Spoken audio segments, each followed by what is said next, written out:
everybody. It is Thursday, May 1st, 2025. Welcome to the NFL Fantasy Football Show where, all right, selfishly, one of us made another trip around the sun. It's me, your man, MG Marcas Grant, joined by Michael F. Florio and LaQuan Jones. We are live. We're live. We are live. It is kind of the cheat sheet, I guess, if you will. I guess we're not. Are we officially calling this the cheat sheet? Is that what we're doing today? Can we please? I miss it so much. Okay. Well, then welcome to the cheat sheet. Let's go. First one of the offseason. We decided to do one because we had a mock draft. Now that the NFL draft is over, we decided we would do a mock draft. So we got 9 other folks together, and we went through 15 rounds. It was your standard PPR, one quarterback redraft league. And so we talk about it or whatever. Look, I guess let's just get into it, right? Let's pop up the draft board here and see what we got here. Just for housekeeping purposes, I took the number 3 spot. LaQuan, you were in the number 6 spot. Florio, you were in the 12 spot. Curious, LaQuan, why did you pick 6? Just kind of get your rationale for it.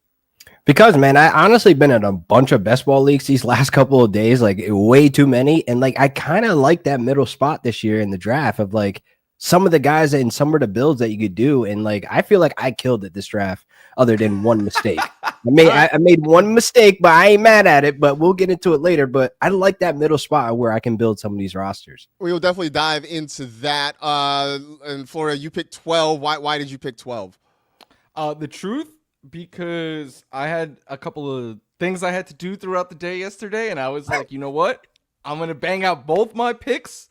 And then I don't have to worry for a little bit. All right, that makes sense. I took 3 just because I wanted to see where the first 2 picks were going to be, and then that would sort of, I feel like that's where the draft kind of starts, right? You kind of know what 1 is. 2 is always sort of, all right, it can go one of 2 ways. So then at 3, it's like, all right, so now we kind of can get up and going. So let's dive into it. No surprise. The number 1 pick in the draft was Jamar Chase. I imagine that's going to be fairly standard across the board. I mean, I'm trying to think, anybody else you guys think could be the number 1 overall pick in a lot of redraft leagues?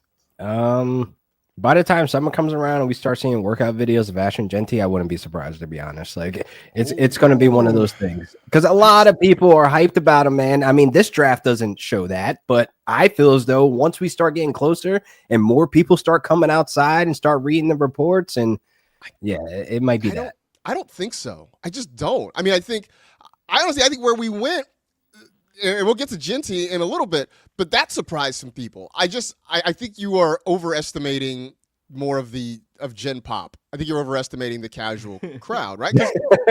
Seriously. We've seen crazier things, but yes. We have seen crazier things, but I mean, a lot of people, look, yes, we have been about this since February, right? We've been all through draft season. You gotta remember, a lot of people check out once the Super Bowl is over. And they're not following all the draft prospects, the combine, the whole thing.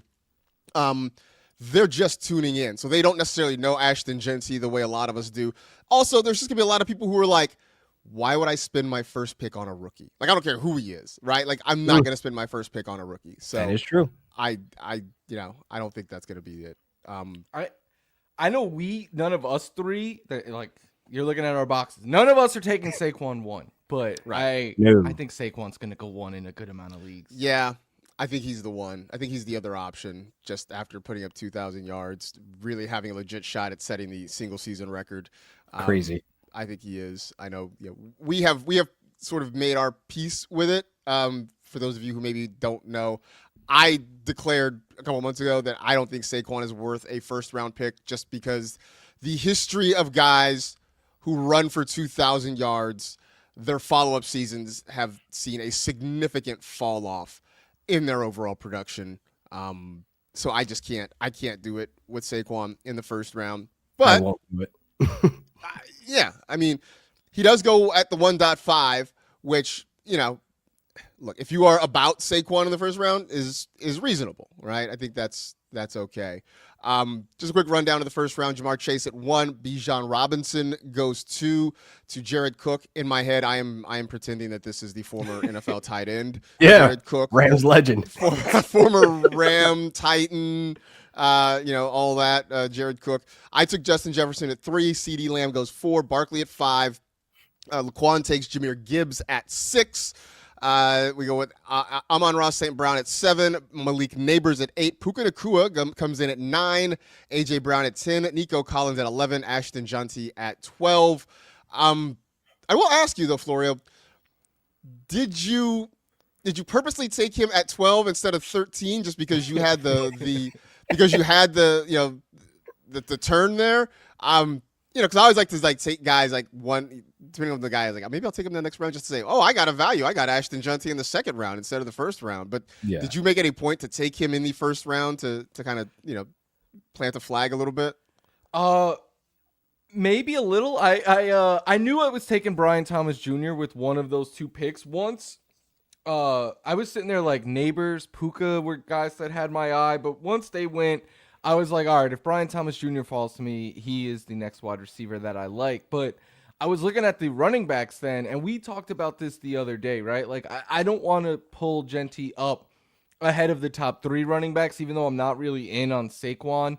Bijan and Gibbs, I still think deserve to go over him. But when you say stuff like he's the RB4, people's ears perk up and they're like, oh, that sounds spicy. Like I was on the Insiders the other day and I said that and they were like, what? Wow. But you have to put it to the test, right? And I'm sitting there on the clock looking at all the running backs and I'm like, okay, I like Devon Achane, I like Derrick Henry, Jonathan Taylor, names like that. But I don't think I could push them ahead of Jeanty right now because Henry is 32. Achane, I like him a lot. He's got all the big play capability. He's not going to see volume like Jeanty does. So it was really for me to put my logic to the test, and I came away being like, yeah, Ashton Jeanty's my RB4 heading into 2025. Yeah, I mean, I feel like Derrick Henry was the one guy that we really debated, right, whether or not you're going to take Henry ahead of Jeanty. And I think this is worth putting out there, the fact that this is really a ceiling pick, right? I mean, This is what we believe he can be at his absolute best.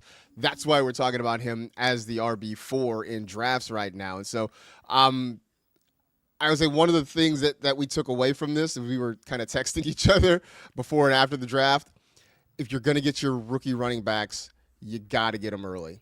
Yeah. You got to get them early. I did a count. 5 rookie running backs were off the board before we had our first rookie wide receiver. Wow. Jeanty goes in the 5th. Amarian Hampton, Travion Henderson in the 4th round, and then Quinshon Judkins and R.J. Harvey started the 5th round. So, if you want a rookie running back, you're going to have to pay a price. You're going to have to grab them early in a whole lot of drafts. Getting to the 2nd round. First round, not a surprise, wide receiver heavy, 8 wide receivers in the first round. In the second round, we had another 7 wide receivers and a tight end. So Brian Thomas, Tyreek Hill goes second. Then we had Derrick Henry, Christian McCaffrey. Drake London was your 2-5. Devon Achane goes 6th. Brock Bowers, LaQuan, explain it. I mean, I should explain it. Sounds like I'm, ripping the pick. That's not my intention right now. But what made you go Brock Bowers at the 2-7? I honestly wanted to go wide receiver here, and like Drake London was going to be that pick. I thought people were going to just basically, fall on him again. But then I started looking at the wide receivers that were available there. And as you could see after me, like I didn't like JSN because we don't know what's going on with that Seahawks offense. I didn't like Ladd McConkey because I had my priors about Ladd McConkey, them adding Trey Harris. And what is that going to look like for his target share? Then I started going through and I'm like, I kind of feel good about taking Brock Bowers here because we know he's going to be the one of that offense, and he was very good last season and could see a lot more touchdowns with Geno Smith as the quarterback here with this offense with Ashton Jeanty. So it kind of just was a no-brainer. Like I want an elite pass catcher that's going to have an elite target share, and he kind of just fit the bill there. And I didn't want to go double running back hero. I mean, that's so 2010, like I wanted to be a guy that was going to get Drake London, but it didn't work out. So I just pivoted to another position. All right. So he goes at 2-7. But let's talk, Florio, about the guys that went right after him, right? Because Jackson Smith and Jigba goes at the 8th spot in the second round. Ladd McConkey at the 9th spot. I'll say that I like McConkey probably more than JSN just because I don't know what's really going on with him moving positions potentially and everything going on there in Seattle. But that felt spicy for both of those guys. Mm-hmm. I can't get, like, I keep saying I like JSN a lot, right? I just don't like the price. Like, you're paying a borderline wide receiver. What wide receiver off the board was he? Was he even? He was, let's see, so we had 8, 9, 10, 11, 12. 12. Yeah, you're paying a wide receiver 1 price for him. I don't love that as much. There was a lot of changes to this offense. And the biggest thing being Cooper Kupp coming in. He's a slot guy as well now at this point in his career. So I think JSN can play out wide. I'm not saying he can't, but I don't know if he can play out wide to the same level that he was as a full-time slot player. And that is my biggest concern with him. When it comes to Ladd McConkey, though, I'm in. Like, I much prefer him in the 3rd round. I know with our wide receiver heavy builds, though, he's getting pulled up to the late 2nd, and I have no problem with it. Like, as wide receiver 13, that's where he finished last season, and that was despite a slow start out of the gate for him. His first year in the NFL, first year with this coaching staff, first year with Justin Herbert and this coaching staff, and all of that. And he was one of the very best wide receivers against man coverage, which is huge. We know he could play well against zone as well. He could play in the slot. He could play out wide. He could do it all. So I think Ladd McConkey should be valued as a wide receiver 1, and I'm okay paying that price to get him. Yeah, I mean, I looked at it, and I love Ladd McConkey. I made no bones about that last season. It felt a little early, but I think when you put it in the perspective of everybody is generally going wide receiver heavy. Yeah. The fact that, here we are, there were 15 receivers off the board by the end of round 2. You are going to have to pay a tax on some guys. That being said, I took T. Higgins at the 210 and feel perfectly fine with that. Good pick. Perfectly Would you okay. taking him over those other 2 guys? Probably. Absolutely. Yeah. He's Definitely able over to- I'm Ladd JSN. over T personally. Bro, T had like 10 touchdowns last season. I mean, like that was Career like, high. yeah, exactly. So it's like, oh, so y'all coming like that and he paid and happy now? Yeah, Well- I'll probably take T. And, I mean, are we sure that the Bengals defense is going to be any better this year? No, absolutely. It's going to be horrible. That's the other part of that. If the Bengals defense isn't any better, then, Like it's not I really actually any thought different. about going T over Brock, but then I'm like, then you got to worry about T being available. Is he going to be on the field or not? Because he has this type of injury history, That is always what gives me pause with T. Higgins. Yeah, Is you're and it's the paying- 2nd round. Yeah. You're paying that high price for a wide, because he has wide receiver 1 upside when on the field. Yeah. It's just he's struggled to be. It all depends by consistently your build because, look, MG is able to make that pick because Yeah. he has Justin Jefferson. Me being that I got Gibbs, I need a wide receiver Yeah. 1 at the 2nd price. Great It point. would not have worked out. I just would have that's a felt very good disgusting. I probably would have hated myself after that. That would have been the mistake of the draft. Rest of the 2nd round, Garrett Wilson goes at the 211, Josh Jacobs at 212. And then we start the 3rd round with Kenneth Walker, which when I saw that pick, I immediately thought of you, LaQuan, because I know how you feel about K-Dub 3. 3-1, is that too spicy for you? That is horrendous, actually. I mean, I'm not Wow. going to pull back the punches. Wow. Like, we have to really understand the situation that's going on right now with the Seahawks. Like, there's movement around that's going on in that backfield. I mean, Zach Charbonnet, he's a guy that I feel as though is a solid RB2, but can we get a full season out of Ken Walker? Like, can we get a full efficient season? I mean, it's just gone down and down and down as the season has gone on. And I feel like now you have a beast in the clubhouse in Damian Martinez.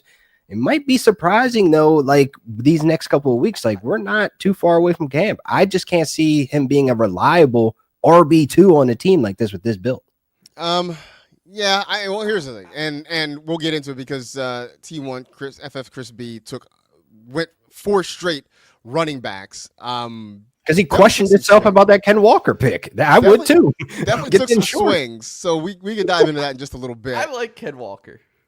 Why? I mean, look. I don't like. I wouldn't have Why? taken him over like Bucky or Jonathan Taylor, but I think 3rd round is an appropriate price for him. I think he's going to be really good in this Clint Kubiak outside running system. Like he's the only one of these backs that has the speed, in my opinion, to be a home run hitter on the outside for this team. I will say his efficiency has declined every year since he's been in the league. Had that 1,000-yard season as a rookie, 905 year 2 last year. Missed some time, 573. Explosive rate dropped. I mean, that's an issue. It just looks like, a nasty pick at that third round, like early third round, where you could have went a whole different way. Like there's so many other players I would take over him. I know the explosiveness went down, but the pass catching went up too. And I still believe he is an explosive runner. Hey, Damian can catch too. He caught a lot of those checkdowns from I think Cam you're making Ward. too much of a 7th round pick with Damian Martinez. All right. I'm gonna start calling LaQuan RB3 because like Damian Martinez, Jordan he was James, like the 40th running back drafted. Jarquez. I mean, like you're RB3 now. That's RB3. That's your thing. Jordan Mason was the RB3. Actually, he was like RB5. And he worked his way up. He worked his way up. I'm telling you now. We'll see. Moving down through round 3, Trey McBride is the number 2 tight end off the board. Not a big surprise there. No. I took Bucky Irving at the 3-3. Like at that point, I felt like I needed a running back. I don't think I've ever fully committed to a true 0 RB build. I will admit I don't have the guts for it. I hate looking at my running back spot and just, making a weird face. So I took Bucky Irving at the 3. I do. Bucky as a 1 too is in the 3rd round is awesome. Yeah. So, he's my RB1. First quarterback comes off the board, and that is Lamar Jackson at the 3-4. Then we got Chase Brown at the 3-5. Terry McLaurin goes 6th. Josh Allen is your QB 2 off the board. Then we get to Jonathan Taylor at the 3-8. And Brian Tesh takes him there. And he made the point in the chat, which, by the way, I love y'all. You guys are very chatty in the chat. I'm not really much of a chatter. A big chatter. I might put 1 or 2 things in. You guys are very talkative. You guys are very talkative. It's not it's merely an observation. But he did make the point, why does everybody hate Jonathan Taylor? And it's a good question, right? Because here he goes, the 8th pick in the 3rd round. He's running back 6, 7, 8, 9, 10, 11. He's running back 12. Like, have we gone too far on the Jonathan Taylor? I won't say hate, but are we ignoring him? Like, what's happening here? I think we're ignoring him because of the Anthony Richardson thing and about how mobile quarterbacks, like they basically, vulture all the goal line carries. And like, I honestly think, this last season, Jonathan Taylor was fine on my rosters. The injuries or whatever, but I think he was just kind of like forgotten about more so because of the whole Anthony Richardson distraction. Like I feel as though like this season, we're probably not going to see much of Anthony Richardson for a full season. So if he's back there with Daniel Jones, I can honestly see him being more utilized in that passing game, kind of like how we saw Saquon, with Daniel Jones leaning on him. So Daniel Jones might be leaning on Jonathan Taylor this season. So this is great value where he's going as your RB1. Yeah, I think you're right. I don't know if I buy into the pass catching part. I think they sort of tried to integrate him in there, and the results weren't necessarily. Checkdowns count. I ain't worried about him running routes. Look, Daniel Jones isn't under pressure. Dump it off. There he is. I guess. Last year, 18 catches, 19 the year before that. I think that's all he is an emergency pass catcher, and like that feels like it's a hard thing to sort of bank on at this point. But he did run for 1,400 yards. Best season of his career. Yeah. Yeah. He had 1,400 yards. He had 11 touchdowns. Like, why do people hate him? I will say though, his season was one of those ones that wasn't as fun if you had him, because in his final 4 games, he ran for 627 yards and 6 touchdowns. So like those that final stretch was great if you made the playoffs with him. But then you look at his earlier game logs and you're like, yeah, probably not a whole, like there was a lot of teams that had him and didn't get to enjoy that run because they weren't in the playoffs. Yeah, that's probably true. Rest of the 3rd round shakes out. Jaden Daniels coming off the board at 3-9. He's your 3rd QB taken. Kyron Williams at 10. James Cook at 11. And Breece Hall at the 3-12. Are you okay with Kyron Williams at 3-10, LaQuan?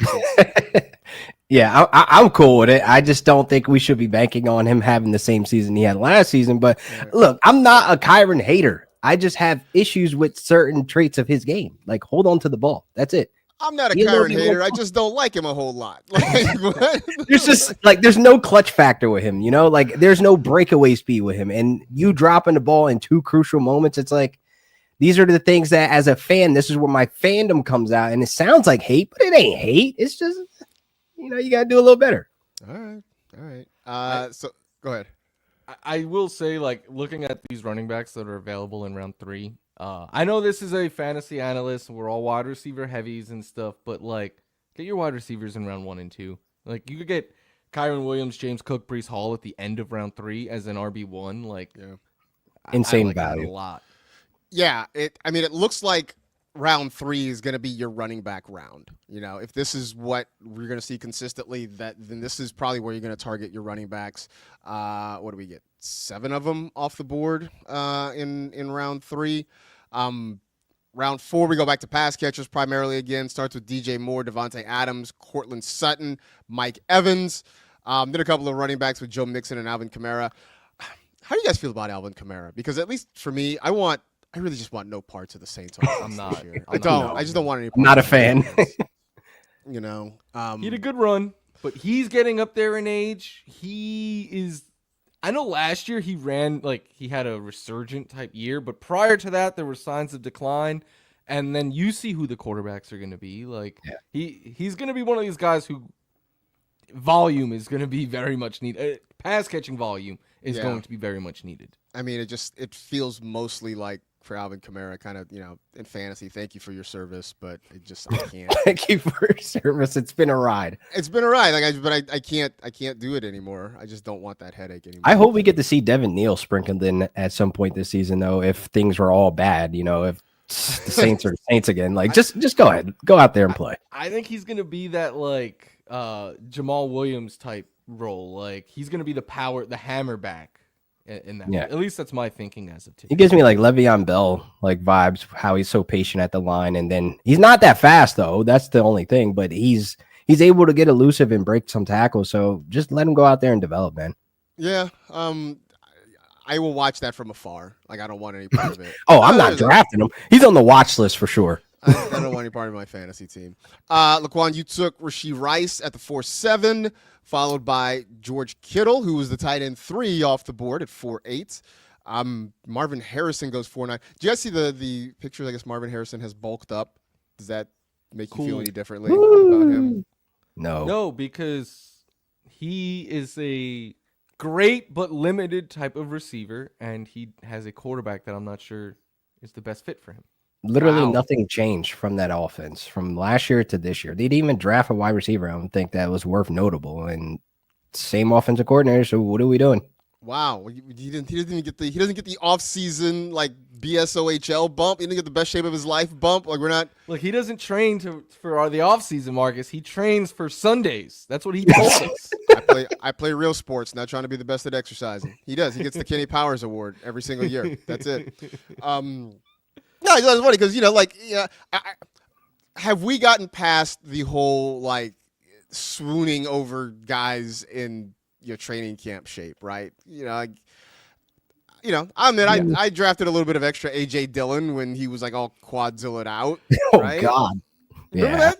Yeah, like, it was a thing. I remember that summer. Mike Davis, the list goes on. Yeah. So maybe we've grown up. Maybe we've matured. Yeah. We've been hurt enough. We know now. Maybe that's what it is. Maybe it's not that we've matured. It's just like we're not ready to get our heart broken again. Yeah, sure.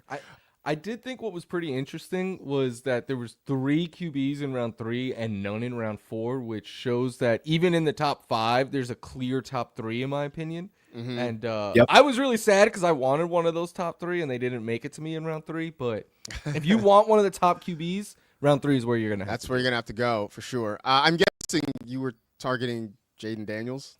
Yeah, but I would have took any of the top 3 that fell. He typically goes 3rd, which is why I'm probably gonna have him the most. But I see a clear-cut advantage in having one of those 3 on my team. It's like I get one of those 3 or I wait. Yeah, no, that's fair. So after Harrison, I took T.J. Hawkinson. So I'm gonna ask you. I knew it was coming. I'm gonna ask you because I know how you feel about it, right? Because I sat there and I'm like, I want a tight end here. This is usually about the spot I take my tight end, either round 4 or 5. And I'm looking at Hawkinson versus Laporta because I like Brock Bowers, but I don't want to pay the price for him. I like Trey McBride. He went a little earlier than I thought he might, so that was off the board. As much as I like George Kittle, the week-to-week ride with George Kittle is a little bit frustrating to me. Like the overall number is fine. Some weeks they want to run the ball, and he's basically an offensive lineman, and you don't get much. So that part kind of made me stay away from him. So I'm looking at either Hawkinson or Laporta. I worry about Sam Laporta isn't quite the right phrase, but I do think that we're not going to see the heights he hit in his rookie season just because there's so many places for Jared Goff to go with the football. I'm going to ask you, LaQuan, would you take Hawkinson over Laporta? How would you feel about those two guys? I would take Hawk over Laporta just based on what we saw last year. Like I don't think he's going to return back to that rookie season production just based on we got Jameson Williams activated. We got Amon-Ra St. Brown just killing it and being that alpha wide receiver. So where does he actually fit in? And then you're going to be sharing that backfield, in targets as well with Gibbs and Monty. So it's kind of like I'm good off Sam Laporta. Like he'll be a decent, tight end to acquire, but I'm not going to acquire him this early. Like I'd rather just either get a Brock Bowers, a high target share. He's going to be a little bit better this year in the touchdown area. I'd rather go that route. Or just wait all the way to the bottom of the draft. But your question of Hawk over Laporta, how I feel about Hawk, but it's more so of like, all right, at least he'll have a presence in that offense. Like we could debate about him being the second target in that offense with a young quarterback, which will basically be his Ben Simmons year, I guess, will be a rookie year for him, but not really. But his Ben Simmons year. More, I guess that basketball reference works, So right? Shoot? Well, hey, that feels like an insult. Like, what are we doing? I don't know. We don't know anything about JJ just yet, so it's more so like I could see him leaning on the tight end position. Most rookie quarterbacks do that sometimes with their security blanket. So yeah, I could justify Hawk over Sam Laporta with that.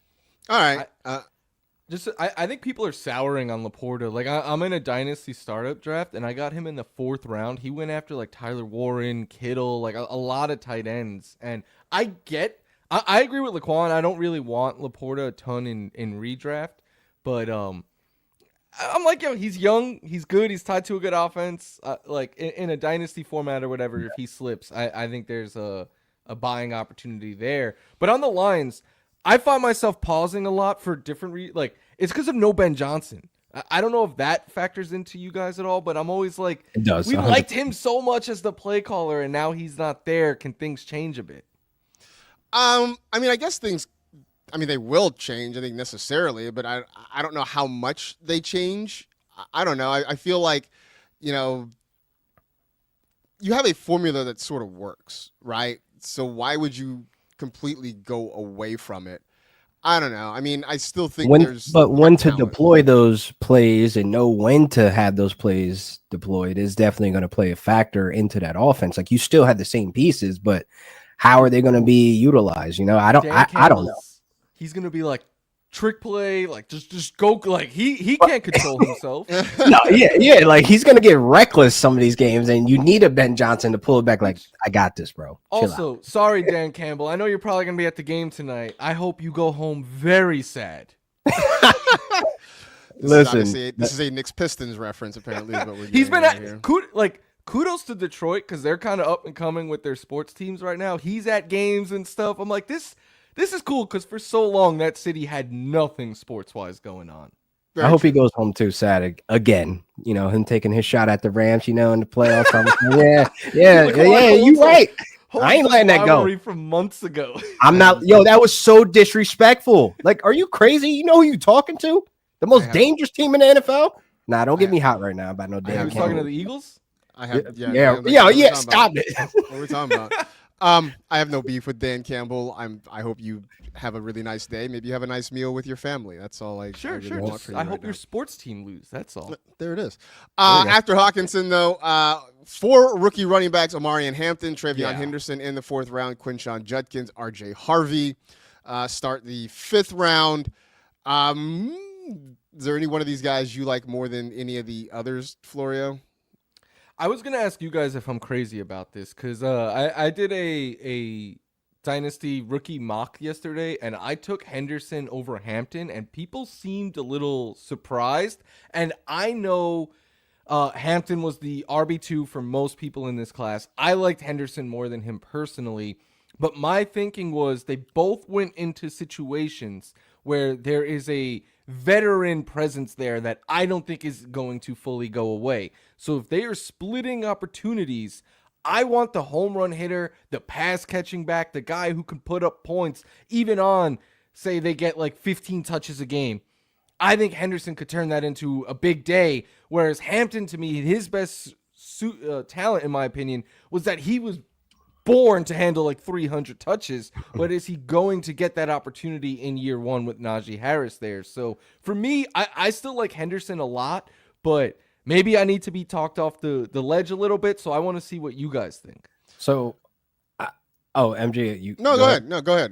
I was gonna say, like, I don't think you're crazy, but I would be on the other side of that. Like, I would rather target Hampton because I think Najee and him splitting is gonna burn out quicker than most people understand. Like, I feel like we already seen what Najee could be. He's not efficient. It's the wet jeans running oversized. Like, we already covered this. Like, it's more so we know what Najee is, and Stevenson, I feel like, is going to be splitting with Henderson season long rather than Hampton, which could be a league winner at some point where he's going to be getting those max touches towards the end of the season to where you're going to feel really good about grabbing him over Henderson. My pushback would be the Chargers regime brought in Najee Harris this offseason. They inherited Ramondre Stevenson and still used a second-round pick on a running back. True. That is true. You can make the case the Broncos use a first round. Like, I get it. I get it. And yeah, Hampton has probably a clearer path of getting that work, but I think he needs that work. Whereas I think Henderson could kill it on like 15 touches. But again, I know I'm like the Henderson guy, so that's why I want to ask if I'm crazy. I mean, I don't think you're crazy. I think especially in year one, I think you're splitting hairs. I think more down the line sort of thing. I will throw this in there for Hampton again, at least in year one, that the Chargers seem like they're interested in bringing back J.K. Dobbins too. If that happens, this is a nightmare of a backfield. Right. At least, like I say, at least for 1 year, right? Because Najee Harris is on a 1 year deal. I can't imagine anything with Dobbins is going to be more than a year. So at least for 2025, that three-headed backfield is one to just kind of stay away from. Former Rams legend Jared Cook does not want to hear that then if J.K. Dobbins is going to be in that backfield because 4th round pick, yikes. But my question is, why did you use a first-round pick on Hampton if you're going to have two other capable running backs in this backfield? I guess he's the future. I mean, run down two guys that he can learn from, I guess. I don't know. I just don't get the logic. So if they do bring him back, I'd just be like, why? Looking in the chat, Carboy84 saying that Harvey is his rookie RB2. It's not crazy. I get it. It's not crazy. If you're listening to our pod from earlier in the week, I made the point that I just don't believe Sean Payton. I just don't. Liar. Yeah. I just don't. I don't trust him. I don't believe him. Do you like Harvey in the 5th round? Yes, I do. I'm looking at the other running backs that went after him, and I don't hate it. Yeah, just sort of looking at. I'll take him over Pacheco, Chubb, Monty. I'll say this. At least if we're talking in a redraft, yeah, I don't know. Yeah. Dynasty, I love him. I also like it. Like, I think this is a good range for him, but I feel like a lot of like David Montgomery, Chuba Hubbard, and I still love Pacheco. I feel like these guys, James Conner, like they're being underrated a little bit, I think. I'll say this. This is the first year that I think I'm out on David Montgomery. And I've been a Montgomery guy for a long time. Last year I was very much like, I'll take Montgomery over Gibbs just because price, right? Like I felt like production would be similar, but price was going to be better on Montgomery. And really, when you look at it at the end of the year, there was a notable difference in production between the two of them. I mean, I know Montgomery missed a couple of games, but man, there was a gap between the two of them. And I think, getting 1 year older, Gibbs really establishing himself in that offense. At least, if this is the price, we're talking about a 5th round pick for David Montgomery. I think this might be the year that I'm out. I can agree with that. I mean, the Ben Johnson factor, that's what it's going to be a lot for a lot of people out there drafting. I get it. Like I said, I'm not really going to target him in that 5th and 6th round, where I could see him living and breathing by the time summer comes around. I just think I will try to lock up my RB2s, before I even get to the 5th round and try to get some of these guys that we talked about with the Mixons, Taylors, Breece Halls, et cetera, et cetera.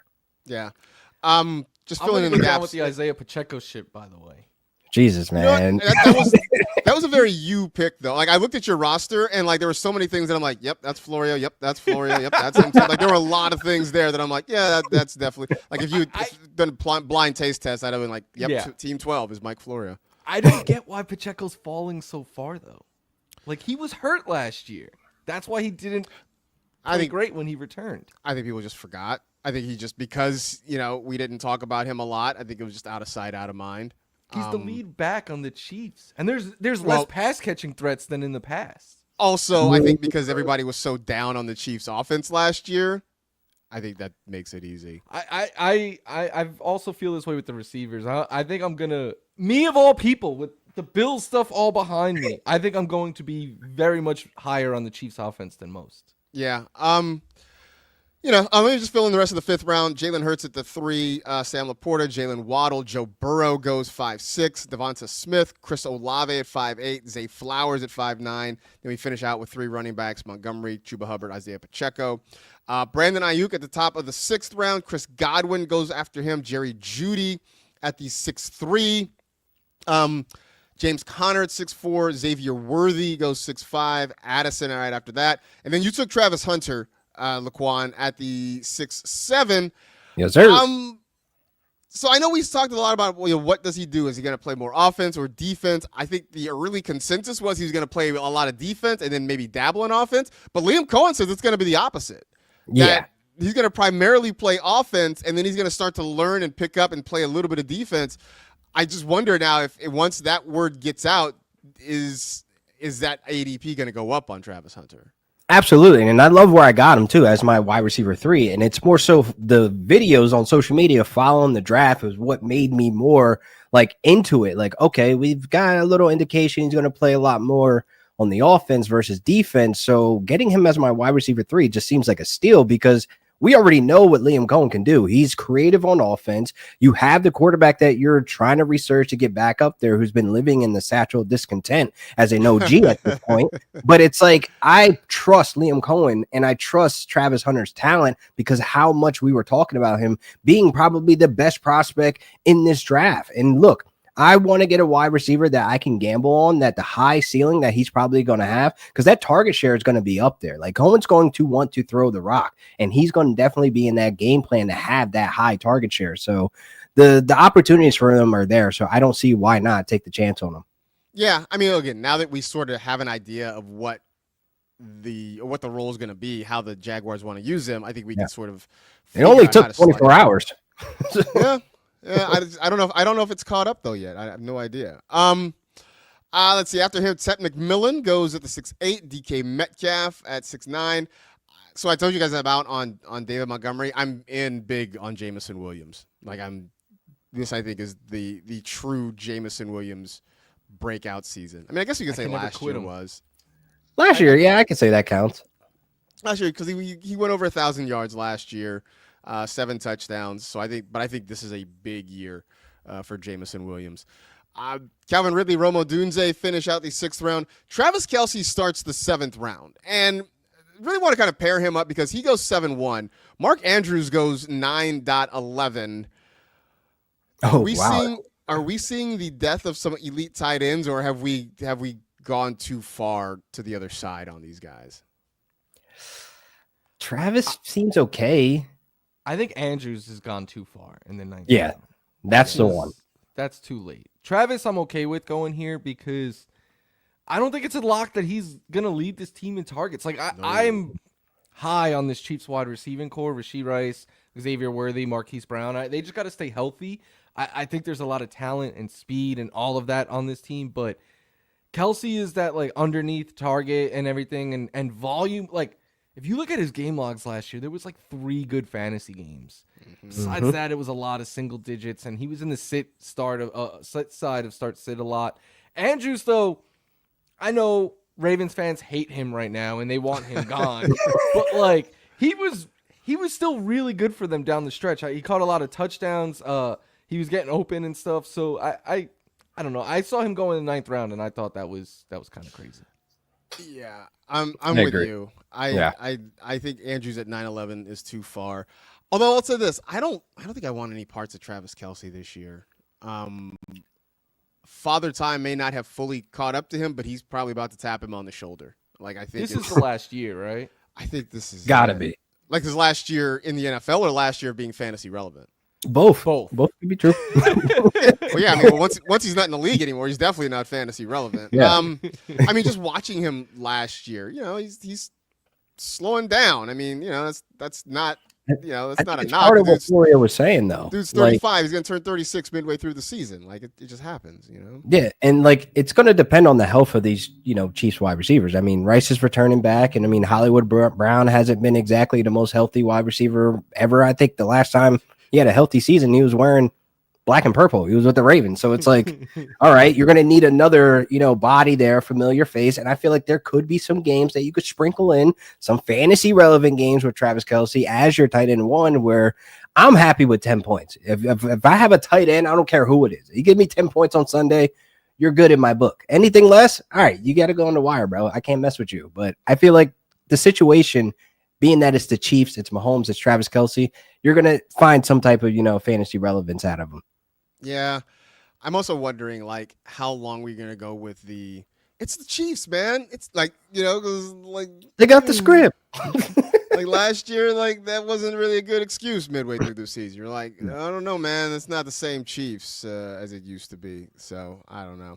They need that speed, and they got it. They do have speed. They need to keep the speed healthy. It's kind of what they need to do. Yeah.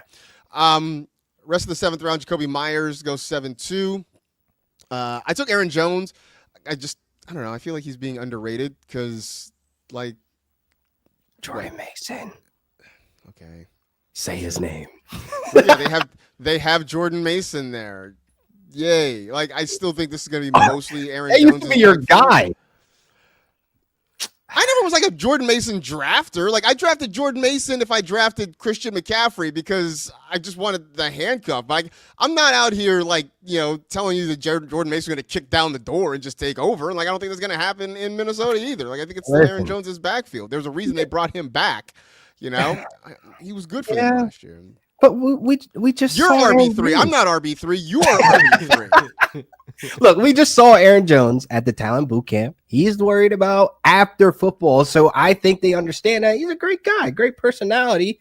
He's coming in to be a guy to hand the keys to Jordan Mason, and it can happen this season, man. I'm telling you, he's up there in age as well. When we have this same ideology with all these rest of the running backs, like I'm telling you now, man, you're going to regret it. You're going to regret it. Jordan Mason is going to be a RB1 by week 8. RB1. RB1. Like the RB1 of the Vikings or a fantasy RB1? Vikings. Okay. Chill out. I just got to make sure, man. Like you think you can fight kangaroos, so I got to make sure we're clear on what things are happening. Are you saying right? injury, or do you think he steals injury, efficiency, everything, man? I do think like they built up on the O-line, but Aaron Jones is not Aaron Jones of what we saw in the past. A good season last year, that's in the past. Going into this season, you bring a heavy, basically hungry, motivated running back that wants to make a name for himself. And everything he displayed in San Francisco was, I can be an RB1. And you have that for a cheap discount. Because they drafted his doppelganger, and they let him Jordan James. and they let him walk. I mean, it's too pricey, man. Too pricey to put that tender on and keep him, right? I mean, you get value out of him, you trade him, and you draft his doppelganger, which was an upgrade in Jordan James. All right. So I took Aaron Jones. Anyway, my takeaway is like the 4th, 5th, 6th, 7th round. Every best value that I feel like is running back. So get your wide receivers early. Yeah. I did see this question in the chat. Let's go back a little bit. Sarah Christine wants to know what we think about DK Metcalf this season. just like I said, I don't really want any parts of the Saints. I don't know. I just the quarterback situation in Pittsburgh scares me that I just don't really want to. If it's Aaron Rodgers, are you in though? Just a little bit. No. I took Brandon Ayuk over him, which I went back and forth on. Like, I kept DK was the highest ranked wide receiver, and I was like, it's fair value. Like, and then I was just like, no, I don't want him because one, he'll give me 3 good games a year, but with Aaron Rodgers, like, Aaron Rodgers wasn't throwing downfield last year, so I don't know. That doesn't change anything for me at all. Rest of the 7th round after Aaron Jones, Tyrone Tracy, Najee Harris. Explain your Bo Nix pick to me. Oh my God! Listen, I was setting my queue. This was supposed to be the Tony Pollard pick, and I ended up basically goofing the pick. And as I was setting the queue, it was my turn, and Bo Nix went off the board. But I'm not mad at it. I'm not mad at it. It's just funny because it was such a you pick. It was. That's why I wasn't mad about it. Whatever. Yeah. Tony Pollard goes right after that, which I guess was the guy you were trying to pick. Yeah. Baker Mayfield at the 7-8. So then Patrick Mahomes is the QB8 off the board, going behind Baker Mayfield. So I guess we can call him the QB7 technically. I guess since you didn't really mean to pick Bo Nix. No. But either way, he comes off the board after Baker Mayfield. I'm pretty sure he would have still been that. No, like somebody else would have probably took Bo after that. You think somebody would have taken Bo Nix ahead of Patrick Mahomes, though? Yes, I would have. I would have if this was a real pick. If I didn't take Burrow in the 5th, which was great value for me, by the way, I would have took Bo here instead over Patrick Mahomes. I mean, you guys don't deserve Bo Nix anyway. You guys weren't Bo leavers. Like, not you guys. We were Bo leavers. I was touting Bo Nix on this show before anybody. What are we talking about? Not you guys, but I'm just saying the rest of the drafters and the rest of the fantasy streets. Like, I'd rather make the mistake here. I think it's. I'm taking Mahomes. It's close. Either way we split it, it's close. I don't think it's that clear cut that you're taking Nix over Mahomes. My argument for Mahomes is I understand the last 2 years has been bad, but once you get past the top 5 quarterbacks, there's such a big group of QBs that if I'm looking for ceiling because I could find floor in the 15th round. Yeah. I got Matt Stafford, last pick for you, LaQuan. Legendary. Because the floor, like Dak Prescott was available. Like the floor, you could get a floor quarterback. So I'm looking for ceiling, and I don't think there's a single quarterback in that group that has a higher. Like we've seen Patrick Mahomes not only finish as QB1, we've seen him put up the most fantasy points until Lamar broke it this past year that a QB has ever scored. So like, I know he hasn't been that guy the last 2 years, but that's still in his range. Like, he's still extremely talented. They need to start letting him air the ball out more. He had the lowest air yards per attempt last season, but I think that's more because of who he was throwing it to and who was healthy. And if these speedy guys are healthy and out there, we're going to get the deep ball back from Mahomes. Yeah. I mean, I think we saw it early last year too, right? When they were trying to work in, I know Xavier Worthy didn't, I think they were sort of adjusting his role kind of as the season went along. But we saw them take those shots downfield. That 60-yard touchdown pass in the Super Bowl is one of the I know they were down 48 points at that point, so no one cares about it, but it's one of the craziest throws, and it reminds me of like what this Chiefs offense still can be. Yeah, that's true. So after Mahomes, by the way, I think we're going to end up arguing Nix and Mahomes again at some point before the summer. Yes. Mahomes, Kyler Murray, then Florio. You took DeAndre. This was another Florio, vintage Florio run. DeAndre Swift at the end. And then the end of round 7, Justin Fields start of round 8. I'm like, yep, that's 100% right. Because like I was sort of with you. Like I was doing things, so I would I'd put the phone down and then I'd come back to it. And I was like, oh yeah, that tracks. Justin Fields. We've talked about these guys a lot, but same logic with Mahomes is with Fields, right? Like I'm going for upside in this range at QB, and I don't think there's a QB left on the board at that point that had Florio upside. Saw that workout. He saw that workout video of Justin Fields and Garrett Wilson yesterday. That's why. I'm gonna be the high guy on Fields. I already know. You probably will be. Probably. The rest of round 8, Caleb Johnson goes second. Matthew Golden goes 8-3. I think we've ranted enough about the Packers wide receivers. We're not going to get into that again. Laquan's favorite tight end, Jonnu Smith, goes 4th. George Pickens. So DK Metcalf ahead of George Pickens. Wow. I mean, by a good round and a half ahead of George Pickens. I don't think the gap is that big between the two. Oh, yeah.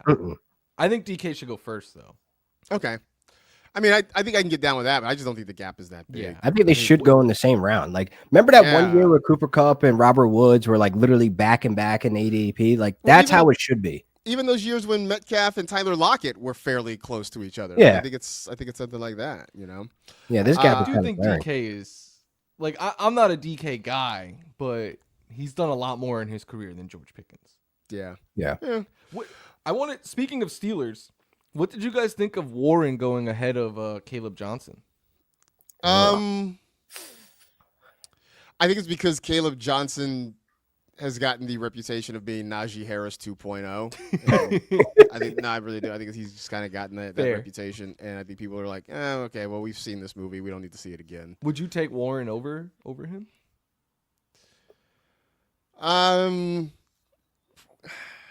Probably not. No, insanity.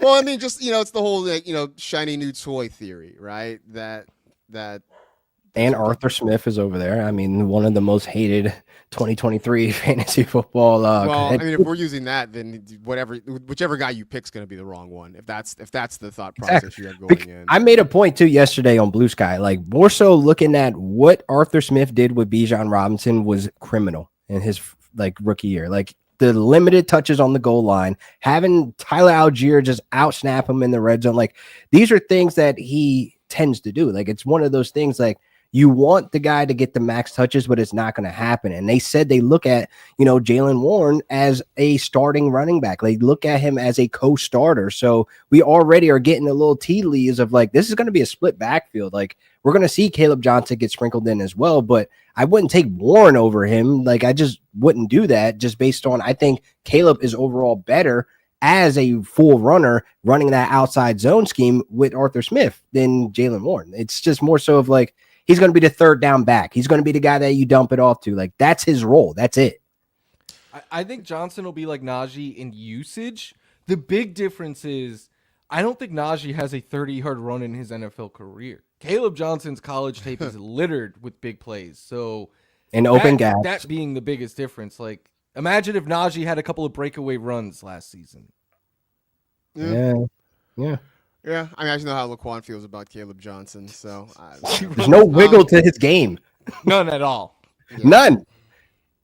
None. Let's see. Go through the rest of the 8th round. So Shakir, LaQuan takes Brian Robinson. Travis Etienne goes after that. Evan Ingram at the 8-9. I took Ramondre Stevenson at 8-10. I don't love it, but I needed a running back, and he was kind of the guy I liked the most on the board at that point. Juwan Jennings, Deebo Samuel go back to back. Just because we're getting sort of long on this thing, I'll just pick out some of the interesting landing spots the rest of the way. Cooper Kupp goes 9-1. Josh Downs, I felt like is good value at the 9-10 spot. I loved Ricky Pearsall in that round. So he goes 9-4. I took Jalen McMillan ahead of him. Because at that point, I was looking at those two guys. I was looking at McMillan or Pearsall. I guess Josh Downs was sort of in the mix as well. I was kind of hoping maybe he'd fall one more round, but I wasn't too sad when he didn't. This feels like a good round, a 9th round, 10th round, to get some of those kind of upside wide receivers. Is where Look at Diggs. I mean, is he the one? And then there's Stephon Diggs in that round. Yeah, I mean, I'll throw the dice in the 9th round with a guy like him. That's true. Why not? That's true. Why not? It's a 9th round. Moving at again, another Florio pick, Cam Scatterboo, starting the 10th round. I put in the chat, I was like, I don't need another running back, but I want this running back, so I took him. Yeah. No, I think this was like a flex thing. Like Cam Scatterboo there. LaQuan, you took Jack Besh, who I know you ranted that the reason you don't like him is just because he wasn't a Ram. Yes. He's going to be absolutely killer for the Raiders, man. I took friend of the program, Xavier Leggett, in the 10th round as well. I'm trying to see some other ones. Luther Burden goes in the 11th round. Kyle Williams goes earlier in the 11th round. Let's see. Florio, you took Emeka Ibuka at the start of the 12th. So I got to talk about my 12th round pick because, LaQuan, you talked about your whole mishap with Bo Nix and Tony Pollard. In the 12th round, I had Tyler Warren and Dylan Sampson both queued up. They're both in my queue. And my plan had been to take Warren first and then come back and get Sampson. I went on the clock. Like, they were listed with Sampson first and Warren behind him. And so, like, when I went on the clock, just reflex, not thinking, I just clicked the first name I saw. And I was like, oh, it's Sampson and not Warren. I'm like, but maybe there's a chance Tyler Warren comes back to me. And he goes one pick ahead of where I was going to go. Oh, that had to be like round. Oh, it hurt. I was about to say that one hurt like a bee. because I know if I had done it the other way, like if I had taken Warren first, I'm pretty sure Sampson would have been there for me in the 13th round. Yes, sir. But I clicked the wrong name, and then I ended up losing out on Tyler Warren. So, like, I did spend a good hour after the draft just kicking myself over that one. I did not see this tight. Like, I looked at the board and was like, Tyler Warren will fall back to me. Everyone has a tight end already. And then there was a huge tight end 2 run, and it hurt me a lot. Too. Yeah, just a whole lot of things happening at the tight end spot in the 12th and 13th rounds there. Drake May goes 13-5. LaQuan, you took Jordan James 13-6. And then Florio, you finally get your tight ends. You get Hunter Henry in the 13th, Elijah Arroyo in the 14th.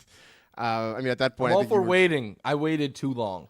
Hunter Henry is like a low key like value pick as well. Like he was sneaky last year, bro. He's not exciting, but he'll be that guy that every week you can get 10 to 11 points out of Hunter Henry. Like, pair him with Tyler Warren, and I'm happy leaving my draft. Yeah, then we get a lot of kickers defenses in the final. I auto drafted after that. Did you? Okay. A couple in the 15th round, Jaden Blue goes 15-2. I took your boy Damian Martinez 15-3. Mason Taylor goes 15-10. Let's see. Anthony Richardson goes at the 15-8. Mason Taylor too is such a value pick as well, man. That's insane that he fell to that last pick for sport time. It's a good question from Carboy. Like, Jaden Blue went in the 15th round, and no other Cowboys running back went ahead of him. His hype is getting out of control. Oh, you know what? Javonte Williams did go. Javonte Williams went in the 10th round. Yeah. So we did have one other Cowboys Team Blue receiver. here. Yeah, I guess. I feel like it's going to be underwhelming for all parties involved. I do. I just... like the Cowboys are not exciting. Yeah, it's not exciting. Yeah, it's just going to be underwhelming for all parties involved. We'll see just enough Miles Sanders to irritate us. I forgot he was there. Yeah, just enough to irritate us, and so I think it's what it is. I think in Dynasty leagues, Jaden Blue is an interesting pick in redraft. Yeah, for sure. Not so much. Yeah. I'm Baruski though. Yeah, as we're coming up on an hour here, but. Any other interesting things? I did notice Team 4, KV, he hate me, went true 0 RB. Waited until the 7th round to take Tyrone Tracy, and then the other running backs, Jerome Ford, Bayshaw Tootin, Trey Benson, Tyler Algier. I mean, just really a textbook. So who is he starting? Jesus. I mean, you literally have 0 running backs. Yeah, I mean, you're going to start Tracy, and I guess Ford?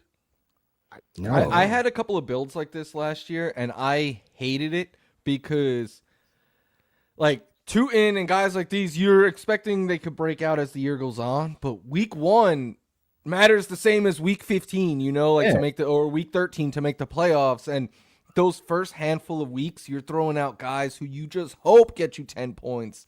And so you could go this build, but take like one guy early or something like that so that it just like makes go life Gibbs so much and then do this, or you know what I mean? Because like you're starting off 0-4, it's hard to come back from, and you literally have like a questionable Tracy as your RB1, which we kind of expect Cam Scatterboo to make some noise during camp to actually get some touches, but it's like you have Jerome Ford that we don't even know if he's going to be the RB2. Yeah, he might be the 3. They just invested 2 running backs in your guy, LaQuan. Yeah, man. Yeah. Look, I don't know, man. Trey Benson, man. I'm a little sad about his rookie year, but we'll see how this year goes out, though. Yeah, I mean, we'll see. Look, just James Conner's so steady, man. He gave us a full season, guys. Like, what the heck? Finally. He's just so. I mean, he's just so steady that it's just. You really are waiting for him. I know he's broken down in the past. I mean, praying on his downfall is crazy. I'm not praying on his downfall. But here's the thing. That's sort of what zero RB is. You kind of are praying on somebody's downfall in order to get your opportunities in. So the other things that sort of jumped out at me. I'm not convinced that Adam Pfeiffer is not a Mike Florio burner because we like a lot of the same guys. Loaded up on Bills too. He takes James Cook. He's a fellow Bills fan. Okay, well there you go. He took James Cook, Ray Davis, Dalton Kincaid. Am I missing? No, that's it. So is that why he drafted in front of you? The funny part was when he took Kincaid, I got a little sad because I needed a tight end pretty badly. But then my second thought was if I would have took him, you guys would have roasted me. So absolutely would have. Yes, I would have 100%. It was conflicting thoughts in my head. Like I know I need a tight end, but do I want to do this? Because in February you were ready to put Dalton Kincaid in a shopping cart and roll him down the biggest hill you could find. Like that's what you were trying, like that's what it was. So yes, you would have heard about it if you drafted him. All right. So interesting. If I were a different person in a different time, I'll go back and sort of compare and contrast some of the guys who rose and fell. That'll be worth sort of diving into and talking about as well. But good draft, I think. Thanks to everybody who jumped in and participated with us. But hold up, Marcus. What? We are not ending just yet. Yeah, we ain't done yet, brother. MG's birthday, and he is our fearless leader on this show. So happy birthday, MG. You're a mentor to me, to LaQuan, to so many other people in this building and everything that you do for the show and everything. The sports world complied. They gave you the day off. No Warriors, no Dodgers. You get to enjoy it with Jesse and Q. And I just hope you have a great day, man. You deserve it. Thank you. Happy I appreciate birthday, it. Man. I appreciate it, guys. Yeah. Is the another year around the sun. I'm getting closer to half 100, but I appreciate it. Don't look at it like that, man. Because you like to go out, like take yourself on a meal, right? On your birthday? Yeah, so I don't know what I'm gonna do. I'm gonna go and I have a limited amount of window this afternoon, but I may go grab a meal, go hit the comic book store, something like that before I have to go back and do dad stuff in the afternoon. So, but thank you, I appreciate it, guys, for sure. Absolutely. All right, thanks everybody who jumped in on the first of what will hopefully be a number of cheat sheets as we go through the off season. So looking to do this every Thursday right around this time. So tell two friends to tell two friends. You can come back and join us on our Thursday afternoons. But that will do it for this edition of the NFL Fantasy Football Podcast. Stay happy, safe, and healthy. Do good and live well. Do some mock drafts, folks. Have a good time with it, and we will talk to you again on Tuesday.